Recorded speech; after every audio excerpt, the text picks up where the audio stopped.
All right, come on in.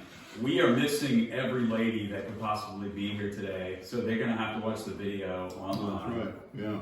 They're going to have to do their homework. But today we're going to be focused, and this is going to be a short one because we are getting into the actualities of the flood in Genesis chapter 7 and 8. And one of the things that I want to quickly remind us of is the nature of the ark itself. So I told you last time that what's really interesting about the word for ark, teva, which is right up there, is that it's an Egyptian loan word. Just like in our language, we borrow words from other languages and we appropriate them as our own. But in some cases, we keep the sense or the understanding that was with the original word. For instance, a perfect example would be the term lunatic or lunacy. That comes from the Latin luna, moon. And so in that language, when we talked about somebody who was crazy or having mental illness, you would say that they were touched by the moon. And so even in our own language, lunacy still holds the sort of sense of the relationship between the moon and mental illness or mental health. Likewise, this Egyptian loanword teva was primarily used in Egypt to describe a casket, a instrument that you usually put people in when they were dead and they were going to be sent on into the afterlife. And so what's interesting about this is the way that throughout off the Old Testament and the New Testament, the Hebrew people and then later the Christians are constantly using words and concepts and even images that are primarily related to death but are being reappropriated for issues of life. So for instance, the means through which Noah and his family are going to be made alive are they're all going to climb into a casket. And they're not in control. And they are not in charge. Now, what's ironic is they are going to build their own casket, right? Like, they are given extreme instructions on the size, the dimensions, all the other things. This is one of two places in the Old Testament where people are given architectural instructions that are given from God. God is commanding them. Anybody want to guess where the other one is in the Old Testament? The temple and the ark. Here's the interesting thing. There are never instructions given, nor is it ever commanded in the Old Testament that the temple be built. Ever.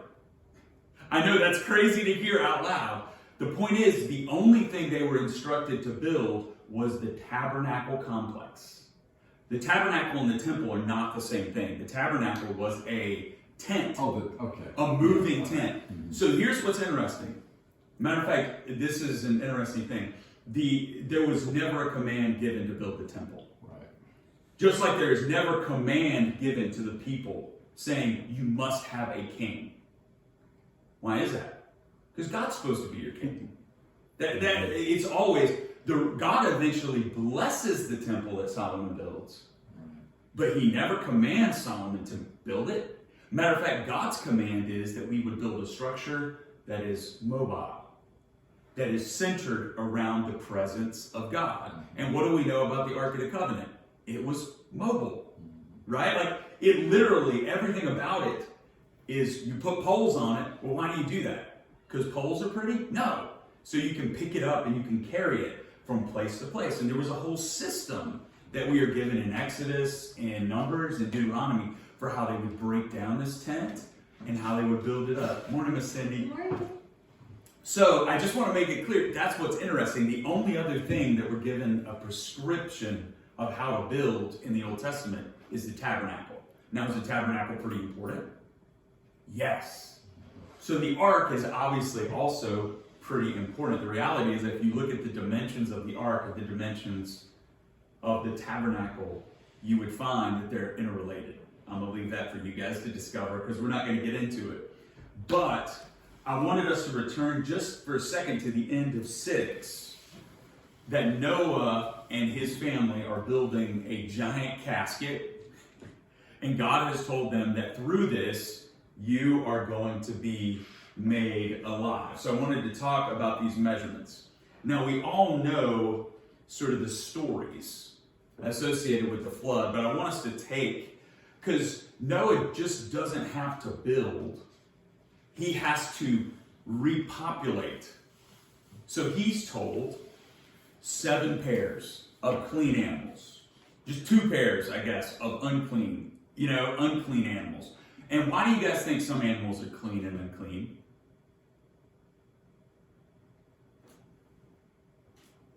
Based on whether they can eat it? Based on whether they can eat it. It's interesting because we have all these really elaborate systems that try to go in, like, why is a pig not okay? And by the way, they took pigs with them. But they didn't eat or sacrifice pigs later on. Now, by the way, this has not been revealed yet.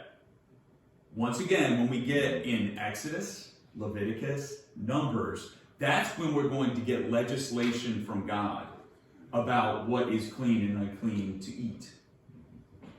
But they've been given this idea, this conceptual framework of clean, unclean animals. A lot of people have said, well, it was God telling them some animals were good for you and some animals weren't, right? And by the way, shellfish, you can't have any shellfish. We know. We live at the coast. We know shellfish are good.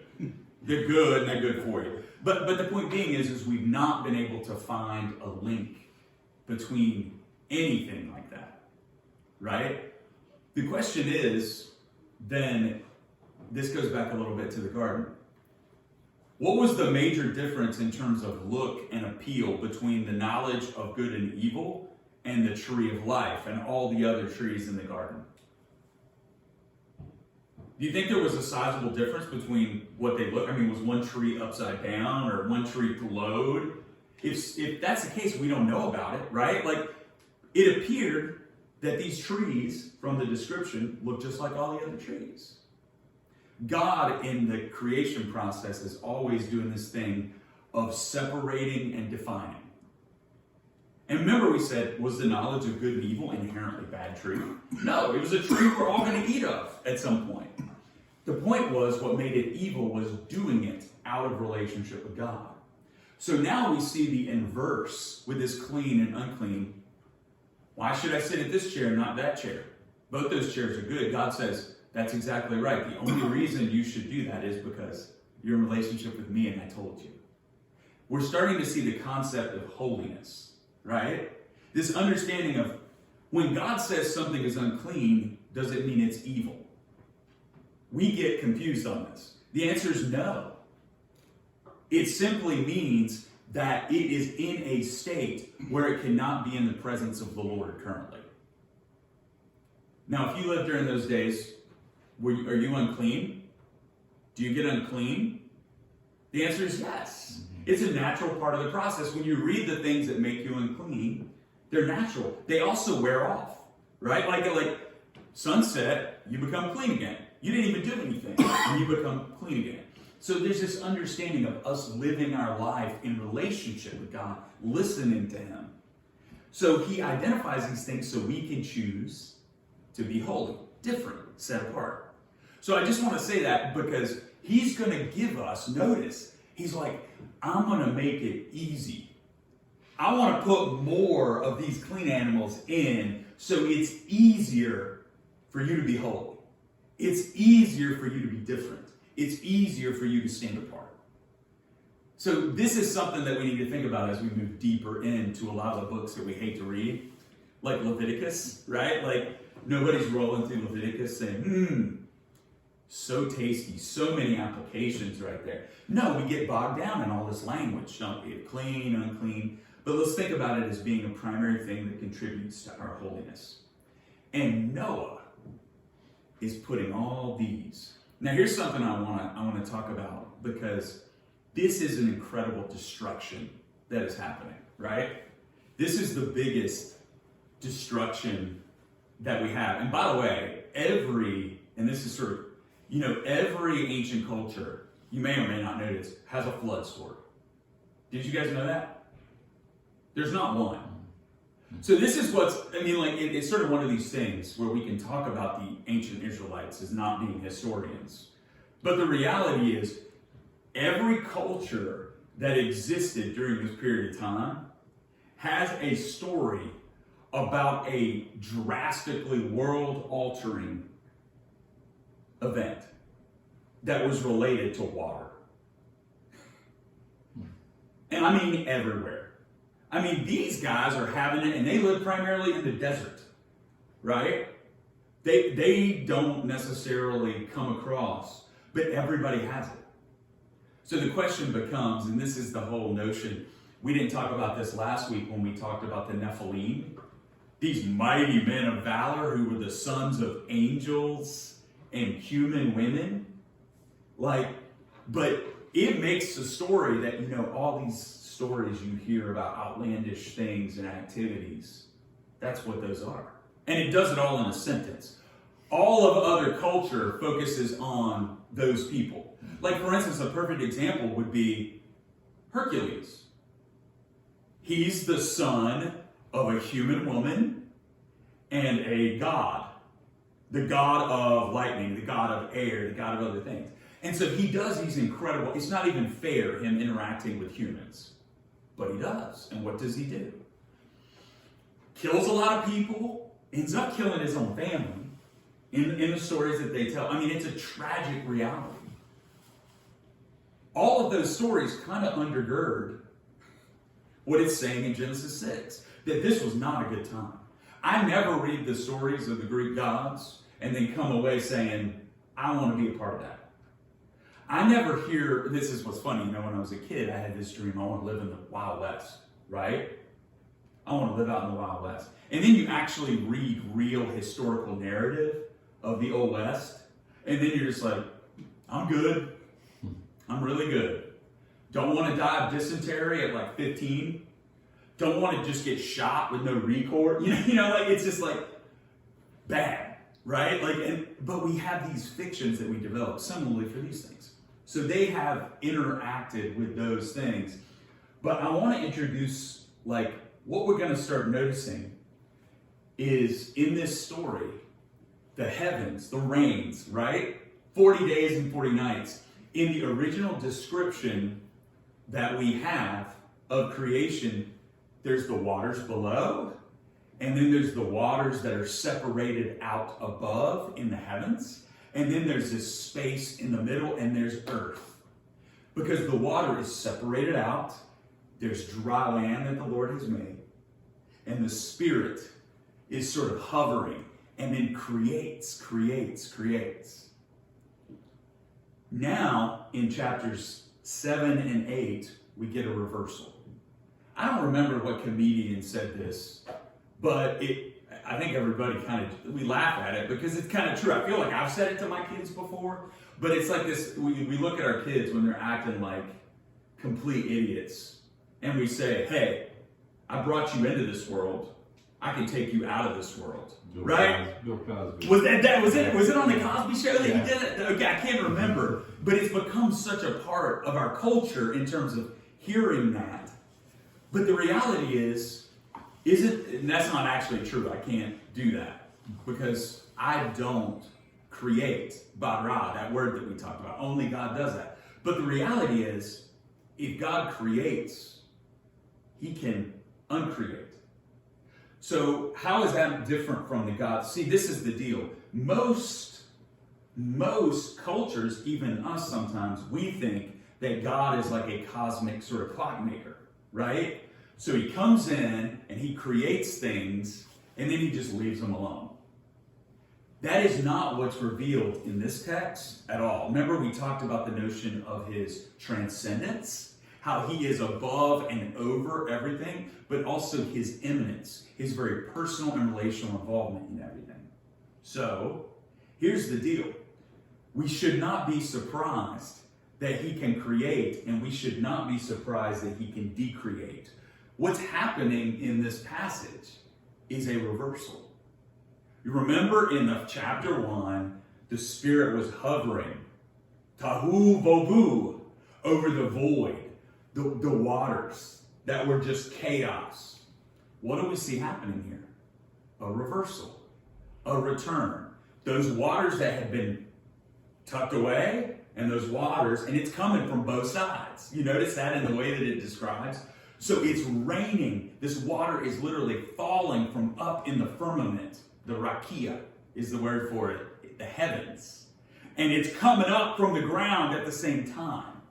So this distinction has been undone between land and water, between living and between dead. And the only salvation is a teva, a casket in which they put all of these animals. Does that even seem possible? Seems crazy, right? You think scientists think it's possible? No. Actually, it's ironic. A lot of them do. Like, it's so funny. You know how I can get, I just need 2 cartons to get a bunch of birds up. You realize that? Yeah. Baby animals. A large number of animals actually incubate in really small forms and can travel well, and can do all these other things. Like, it's sort of ironic, isn't it, that you could. Then there's a lot of animals. So some people are like, well, the feeding and other things. Large number of animals. And like, how would you get every type of cat? The reality is, you don't have to get every type of cat. You just have to get one type of cat, and then the genetic material. That's what people, like, trying to explain to them as a geneticist, that, the genetic material in you, we could use to make all sorts of humans. Like, and then explaining to somebody, well, they would all be white humans. Nope. All it would have to do is for another allele, another gene to be activated or to do, and that's where diversity comes from. Genetically, there's no difference between the races. If you're in a species, we have the same genetic makeup. They're just different genes that are activated.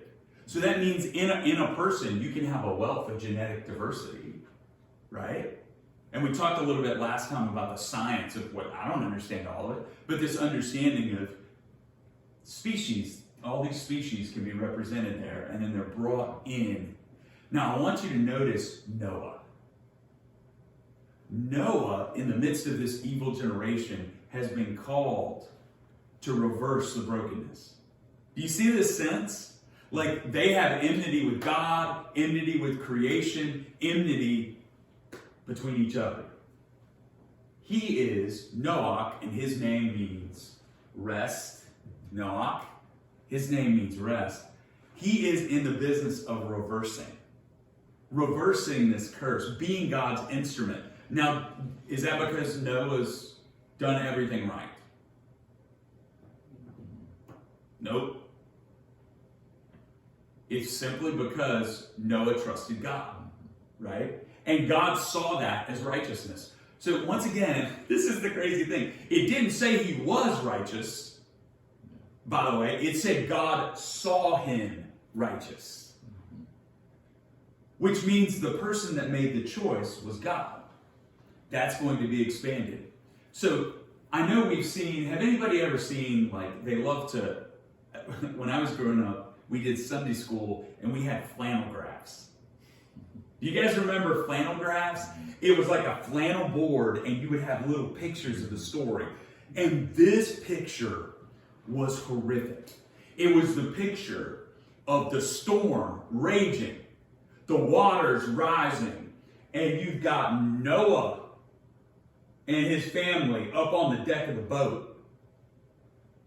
And you've got them shutting the door, and people are banging at the door to get in. And you guys think that's how it went down? Is that what is described in this passage? That people were languishing right outside the door? No. Isn't that what's really interesting? Now, that's how we like to portray it because we love the drama of it. But that's not like our world. Are people in here banging down? We've got the ark.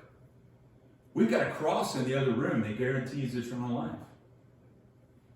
And everything else is death.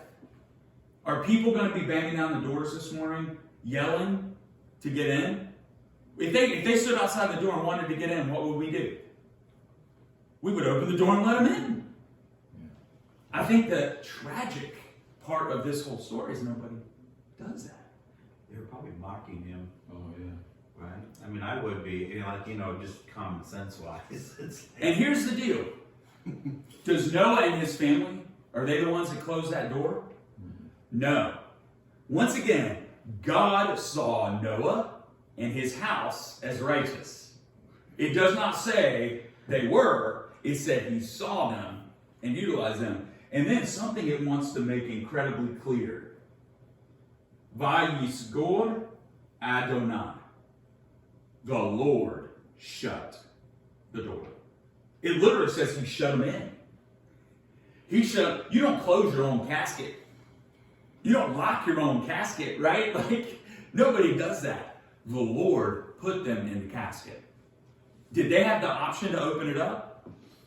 No. We don't even know what kind of mechanism they had on the door to close it. That was something God. Also, they weren't standing up on the deck being like, heh, heh, heh, heh. I'll tell you who wasn't mocking was Noah and his family. Do you guys know why? There's no deck. There's 3 levels, and the top of this thing is covered. And they've got a skylight, and that's it. This is sounding like creation again, right? 3 levels, the firmament, the in-between, and the under 3 levels, and then light coming from God, right? Like, this is all they got. And so, they are locked in. Now, I really want you to think about that. The concept really fixes with me is, where were all these people? Mm-hmm. And when they saw it, what? And I mean, it did probably look like Noah and his family had locked themselves in a casket and were maybe committing suicide or something. Why are you guys getting all these animals and then climbing up into here? God told us to. Perhaps we look like idiots to the world when we follow his commands. But they're a lot more reasonable later, right? And it appears that all of this, and then we have 40 days and 40 nights. Do we hear 40 days and 40 nights anywhere in the Bible? Mm-hmm. Everywhere in the Bible. Everywhere where there is hardship, but the Lord's in it, and the Lord's doing something. 40 years in the wilderness. 40 days, Jesus was tempted. I mean, matter of fact, Jonah. You go to the book of Jonah. 40 days, and then you will be destroyed. I mean, it's a constant thing. And then you have this 150 and 150. 150, waters were increasing. Then 150, we call this a chiasm, a chiastic structure. And then we see this other part. And the only last part I want to talk about is how we deal with the flood. God has said, I'm saving you. But I'm sure after 300 days, it's hard to understand that God's saving you, isn't it? That's an awfully long time, right? That's scary. But what ends up happening? What ends up happening is he sends out a raven, right? He sends out a raven. Ravens, you'd send a raven out, you know why? Ravens can fly long distances. So you want the best long term, but what happens? The raven comes back. That's bad news. Sends a dove out. By the way, you know what a dove's name is in Hebrew? Yonah. Jonah. That's what dove is in Hebrew. Jonah. By the way, which is such an ironic reality because Jonah was not a dove, was he? He was so angry to go to Nineveh, he didn't want to go to Nineveh. But he was one who brought the message of salvation, right? Then the third time he sends, notice 3, he sends the dove out. The dove comes back. Olive branch. Which, by the way, is one of the images associated with Israel, peace, wholeness, life, right?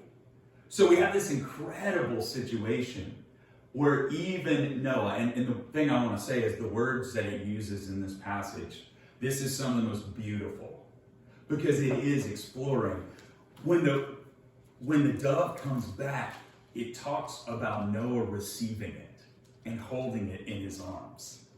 You know that enmity that existed between humans? It's almost like that's been reversed. But here's the other thing. Noah sent the dove out to find a place to rest. Manoach. And the dove comes back and rests on Noach. Those are the same words, by the way. His name. And then ultimately, he comes back to rest on Noah with peace and a word of hope and a word. And that's where we get as the flood abates and as we move toward. So, I'm going to end us right here, and you guys can complete, because there's a lot to explore when we talk about this passage in terms of what are the choices we make? What are the ways that we're trying to sort of enter into the opportunities that God has given us, because not because we have done anything, but because he has saw us to be righteous. So, press in, and let's see what we find.